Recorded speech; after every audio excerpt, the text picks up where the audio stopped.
Welcome back to The Explainer. Today, we're diving straight into the hidden architecture of the global economy. We're going to see exactly how every single job on the planet connects into one massive, pulsing system. So let's kick things off with kind of a fundamental question. What actually makes a rural farmer extracting raw materials and a high-rise CEO making executive decisions part of the exact same system? I mean, on the surface, their daily lives look completely different, right? But beneath all of that, they are driving the exact same economic engine. The short answer? They're both engaging in economic activities. Basically, these are purposeful, income-oriented processes. We're talking about the production, distribution, and consumption of goods and services. People do this stuff to earn a living and, well, satisfy human wants. Ultimately, it's these actions that generate value and collectively shape the entire economic life of a nation. Here is our roadmap for this explainer. First, what are economic activities? Second, the 5-sector ladder. Third, formal, informal, and legal work.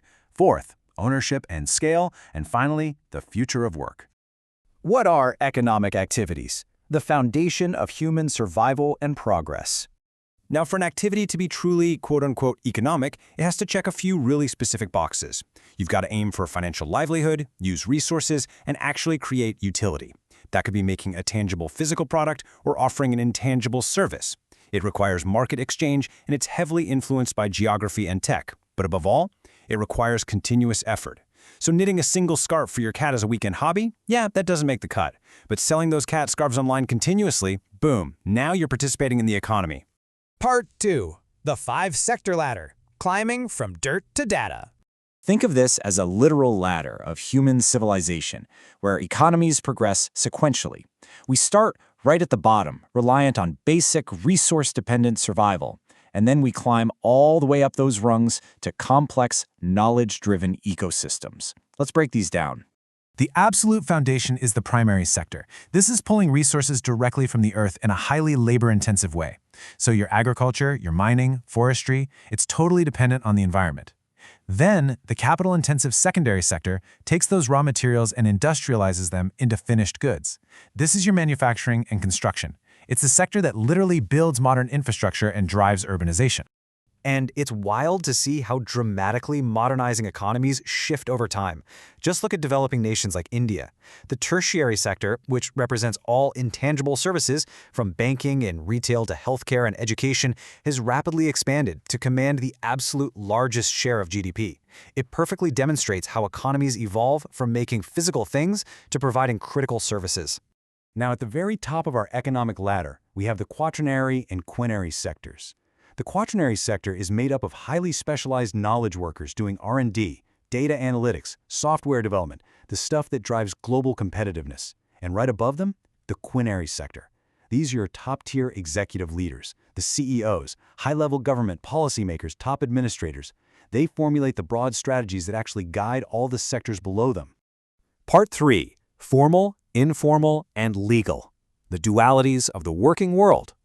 So stepping off the ladder for a second, there is a really stark contrast between the protected, documented formal economy and the insecure informal economy. In the formal sector, your work is regulated, it's taxed, and it's backed by actual labor rights. But in the informal sector, think of the street vendor where you buy your morning coffee.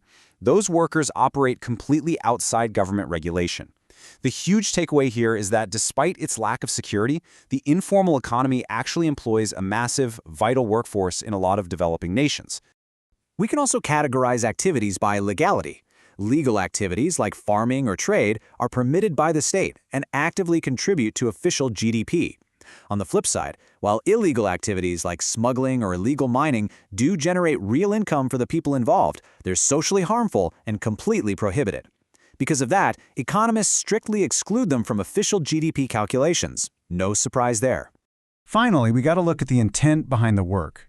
Are you producing resources purely to feed your own family like a tribal gathering model? Well, that's a subsistence activity. It's meant only for self-consumption. Or are you operating a commercial activity, meaning producing specifically for the market, to earn a profit, like commercial dairying or corporate farming? The physical labor might look identical, but the economic function couldn't be more different. Part 4. Ownership and scale. Who holds the keys and how big is it? Notice the incredibly diverse ownership models at play here. You've got everything from family-owned businesses in the private sector to state-run public entities like national railways.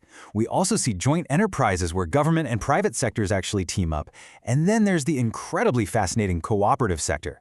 This is where operations are democratic and member-owned, like credit societies or massive milk cooperatives where the suppliers literally own the business itself. Next up, we classify by scale. We're tracking the journey from a micro-enterprise with extremely limited capital and workforce, all the way up to massive large-scale operations. As an activity scales through small and medium tiers, it demands more capital investment, serves much larger markets, and eventually transforms into those sweeping multinational corporations driving mass production. Part 5. The future of work, where the economy is heading next. Urbanization and globalization have continuously driven humanity forward. We shifted from agrarian economies bound to the soil to industrialization building our great cities, and then into service-based economies centralized in office buildings. And right now, we're stepping into a radically different era, a decentralized digital marketplace dominated by platforms and the gig economy. Today, this rapid evolution is being propelled by some massive modern drivers. Incredible technological advancements like AI and automation are changing the very definition of labor as we speak. The globalization of supply chains is connecting continents instantly. We're also seeing a necessary, absolutely vital push for a sustainable green economy, which is creating entirely new sectors in renewable energy. And of course, the rise of freelance gig platforms is completely redefining how, when, and where we participate in global commerce. So, as we wrap up this explainer, I want to leave you with this thought. Looking at this vast ladder of human progress, from basic resource extraction to the complex algorithms of tomorrow, where exactly does your daily work fit into this massive, hidden architecture? Think about it. Because every single job, no matter how small it might seem, is a vital gear in the global machine.